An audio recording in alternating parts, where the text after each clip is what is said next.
Bienvenida al doctor Javier Villamizar, Operating Partner de SoftBank Investment Advisors, y a Francisco Miranda, director de Diario Portafolio, quienes van a conversar sobre las claves para que los empresarios y también los emprendedores sean esos aceleradores de innovación y de emprendimiento. Así que bienvenidos.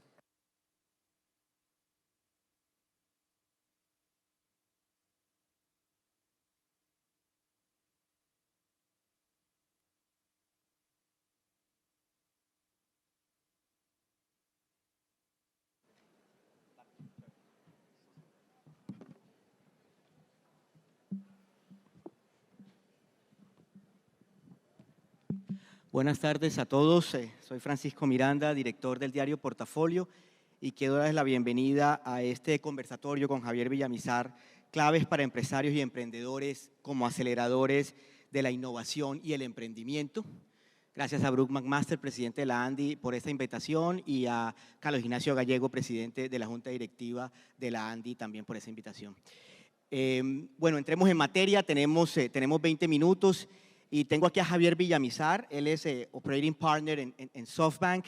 Y entrando en materia, Javier, cuéntanos un poquito qué haces como Operating Partner en SoftBank, cómo ha sido ese recorrido y esa experiencia para que aprovechemos al máximo el tiempo que tenemos. Y luego vamos entrando, la gran mayoría de nuestra audiencia sabe que es SoftBank, pero entraremos poco a poco en materia y en detalle sobre este panorama de la innovación, no solo global, sino en América Latina. ¿Qué hace un Operating Partner en SoftBank y cómo ha sido tu recorrido en ese trabajo?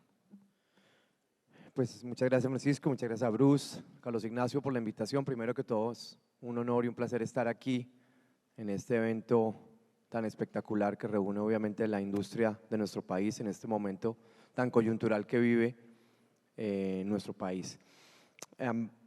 Yo creo que para contestar la pregunta tenemos que hablar un poquito precisamente de la empresa para la cual trabajo. SoftBank es un conglomerado japonés muy tradicional que tiene más de 40 años de fundado, que en el año 2018 tomó una decisión estratégica y fue la de convertirse también en un administrador de fondos de capital privado. Y cuando se toma esa decisión, se hace de una manera bastante ambiciosa. Se levanta un capital aproximado de 100.000 millones de dólares de fondos de inversión soberana de países como Arabia Saudita, de los Emiratos Árabes, de empresas de tecnología como Foxconn, como Apple, como Oracle. Y pues lo que el fundador determina en ese momento era que no solamente tener la billetera más grande del mundo era la que nos iba a permitir tener acceso a las mejores compañías para invertir. No solamente tener una tesis de inversión que dice estamos en las puertas de una nueva revolución industrial que va a estar cimentada en la utilización de la ciencia de datos, del machine learning, de la inteligencia artificial. No solamente eso nos va a volver exitosos, sino que había que buscar mecanismos de diferenciación para que el fundador de una empresa como Uber, de una empresa como Rappi, de una empresa como Guardant Health o Ola en India o Grab en Singapur dijera yo quiero el dinero del SoftBank Vision Fund. Entonces, siendo una persona que llevaba operando compañías por más de 40 años, siendo una persona que había visto los retos que tenía un emprendedor a lo largo de la carrera de una empresa, se le ocurrió que el mejor valor agregado que le podía dar a estas empresas a las cuales les escribíamos cheques de 50, 100, 200, 300, 500 millones de dólares para ayudarlas a crecer, era ponerles un equipo de gente que tuviera experiencia operativa, que hubiera fundado compañías, que hubiera crecido compañías, que hubiera expandido compañías, que les sirviera en los momentos de crisis como los que posiblemente vivimos al principio del COVID o los que estamos viviendo hoy con toda la turbulencia que hay en el mercado financiero, pero que también les ayudara en los momentos de crecimiento a entender y a digerir ciertas de las cosas que no necesariamente habían vivido, ¿no? empresas que venían creciendo a mucha velocidad, pero que posiblemente nunca habían hecho negocios en la India o nunca habían hecho negocios en Latinoamérica o que nunca habían levantado capital de deuda o que tenían problemas para reclutar talento. Entonces, el objetivo con el cual yo vengo a SoftBank es precisamente montar esto, construirlo, construir un modelo operativo y que se pudiera escalar, siendo conscientes que teníamos de nuevo la billetera más grande del mundo para invertir en tecnología, pero que queríamos darle un valor de diferenciación. Entonces yo tengo un equipo, somos aproximadamente unas 40 personas a nivel global, todos con una experiencia operativa de muchos años en múltiples sectores, en muchas diferentes funciones de negocio, y lo que hacemos es ayudarle a mis colegas que toman las decisiones de inversión, contándoles un poquito desde nuestro punto de vista operativo lo que nosotros creemos que esas empresas a las que estamos viendo para invertir podrían tener o les puede faltar, tratando de validar un poco los modelos de negocio y aterrizarlos para poder entender si efectivamente esas empresas tienen lo que se necesita para ejecutar esos planes. Y una vez esas empresas ya son parte de la familia, ya son parte del portafolio, trabajar muy cerca de los fundadores en ayudarles en todos esos retos que tienen a diario. Javier, tanto en las páginas de Portafolio como en el resto de la prensa económica colombiana, cada vez más aparecen emprendedores colombianos que han recogido capitales que se encuentran en los miles de millones de dólares. Solo en 2022 aproximadamente es de 10.000 millones de dólares. ¿Qué está pasando con los emprendedores colombianos que están irrumpiendo en la jugada regional y están siendo relevantes en todo este mercado, en todo este universo de emprendimientos con base tecnológica? ¿Cómo lo ves tú y qué características hay en ese nuevo rol del emprendedor colombiano en esas ligas? Yo creo que hay muchos factores, ¿no? Uno de ellos, esto es un trabajo de mucho tiempo, ¿no? Los emprendedores colombianos, Freddy, Simón Borrero, Sebastián, todas estas personas que han levantado dinero en los últimos años, vienen haciendo un trabajo por muchos años y son el producto de mucho trabajo que se ha hecho a nivel de la educación, a nivel de la promoción del ecosistema de emprendimiento, a nivel de las políticas obviamente de gobierno y del trabajo de muchos, llamémoslo así, colombianos en la diáspora que han traído los ojos del capital de riesgo de las empresas de tecnología a estos países, ¿no? Hay muchos que nos hemos ido hace muchos años y siempre tenemos el corazón pegado a Colombia y siempre queremos traer la inversión, queremos traer el foco de nuestras empresas donde estemos al país, ¿no? Yo tuve la experiencia en 2019 de venir al país cuando habíamos lanzado nuestro fondo de inversión en Latinoamérica, teníamos 5.000 millones de dólares para invertir en Latinoamérica, fuimos a Brasil, fuimos a Argentina y el tercer país que visitamos fue Colombia, luego fuimos a México y nos dimos cuenta de lo que había, del ecosistema que había, de las políticas que había, de programas como Impulsa, como Se Emprende, donde este país había formado a esos emprendedores, muchos emprendedores se habían ido a estudiar a otros lugares del mundo y habían regresado y estaban buscando capital.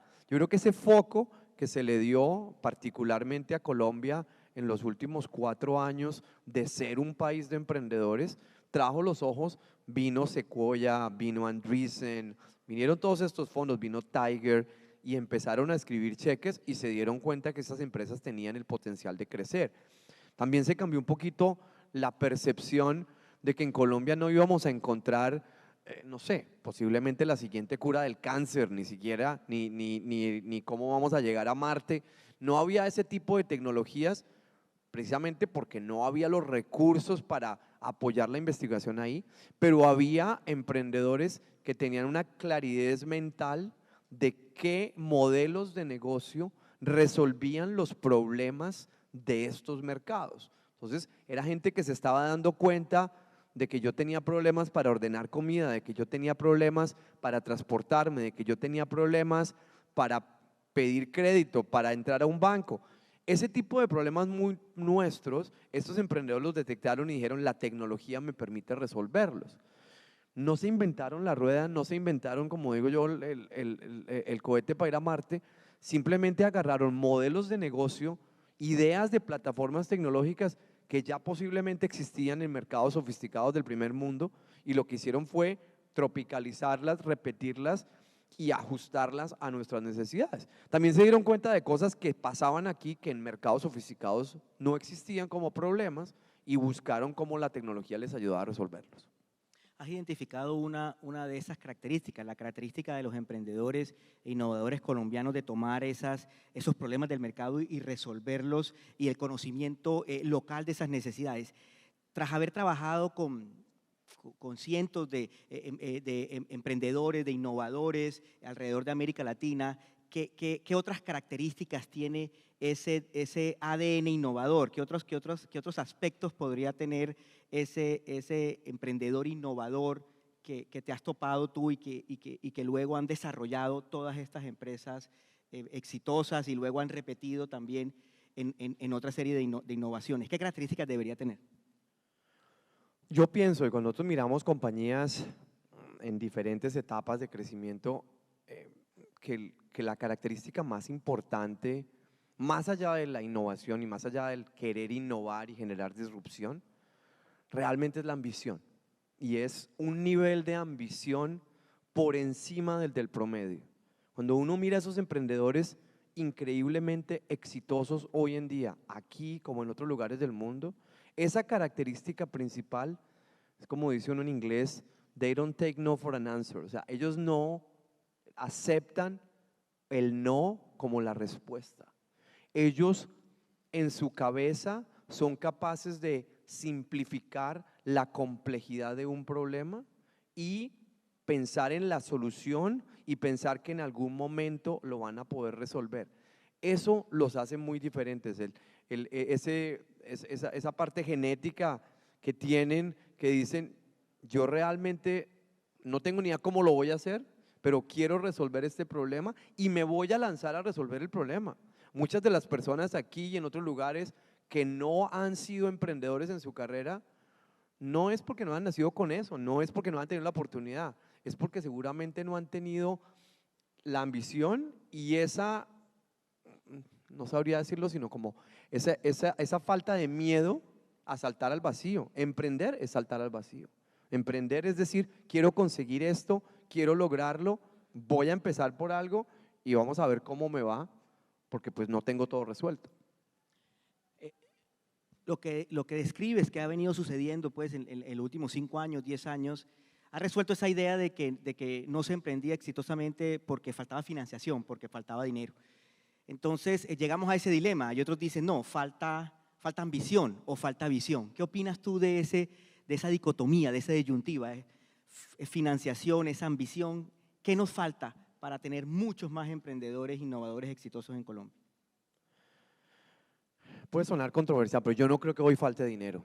Yo creo que el dinero hoy existe. Yo creo que el dinero que se ha levantado en fondos de capital privado, de capital de riesgo, para etapa temprana, para etapa de crecimiento, para etapa madura, es gigantesco. La visibilidad la tenemos. Hoy en día las empresas colombianas, las empresas latinoamericanas no tienen la fricción que tuvieron hace 5 o 10 años para llegar a Silicon Valley, para llegar a otros inversionistas a levantar capital. Hay fondos como el fondos de Bancoldex, como una cantidad de fondos aquí en el país que ayudan con emprendimientos en etapa temprana. Entonces, yo no creo que sea un problema de capital, yo creo que es un problema de educación, creo que es un problema de ambición y de organización. Es de la forma en que nosotros como emprendedores presentamos nuestras ideas, como nosotros, de alguna manera existe como un playbook, como un mecanismo, como una receta para poder atraer ese capital. Y a muchas personas simplemente por cuestión de no tener acceso a esa receta, a ese conocimiento, pues les cuesta trabajo. No es simplemente tener una buena idea, no es simplemente contar lo que quiero hacer, es entender qué está buscando un inversionista. El inversionista está buscando un retorno, el inversionista está buscando rentabilidad, el inversionista está buscando la forma en que yo puedo predecir mis ingresos. Entonces, falta un poco de educación. deberían existir carreras hoy de emprendimiento, debería haber soporte al emprendedor, precisamente para poder presentar sus negocios, sus ideas en ese formato, en ese modelo, donde el inversionista se va a sentir mucho más cómodo.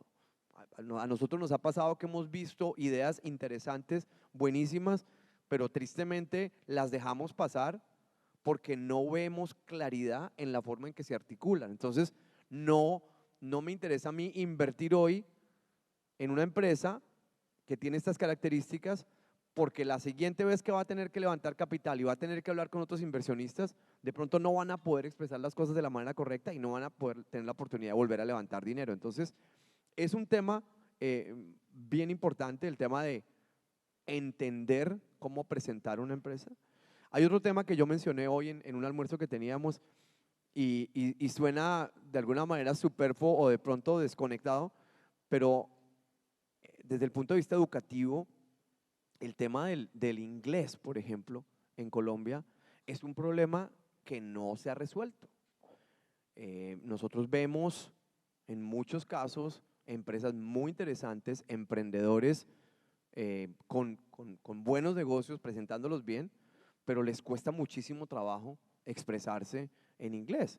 Y pues desafortunadamente ese es el idioma del negocio, esa es la forma en que se discuten las cosas, tener habilidad, tener la forma de expresarse y contar las historias y tener seguridad a la hora de contar un negocio en un idioma como es el inglés es fundamental.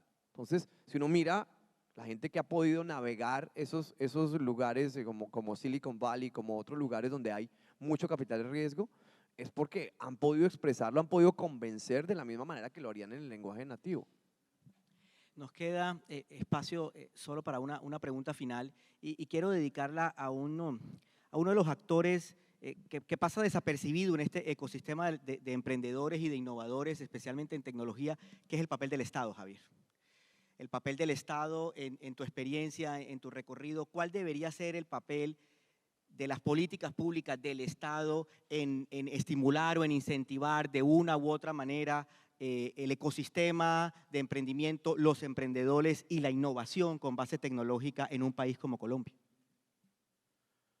El Estado tiene muchísimos roles, ¿no? Hablamos del tema educación. Educación es increíblemente importante. Existe el tema de fomento del emprendimiento. El emprendimiento no solamente está en Bogotá, no solamente está en Medellín.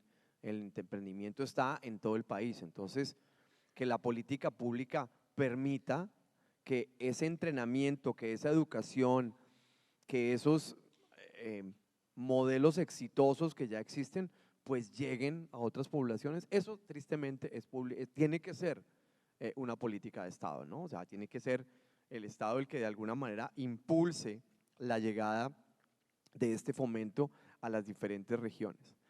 Hay un tema importante y durante las últimas 48 horas no hemos hablado más que de reforma tributaria, ¿no?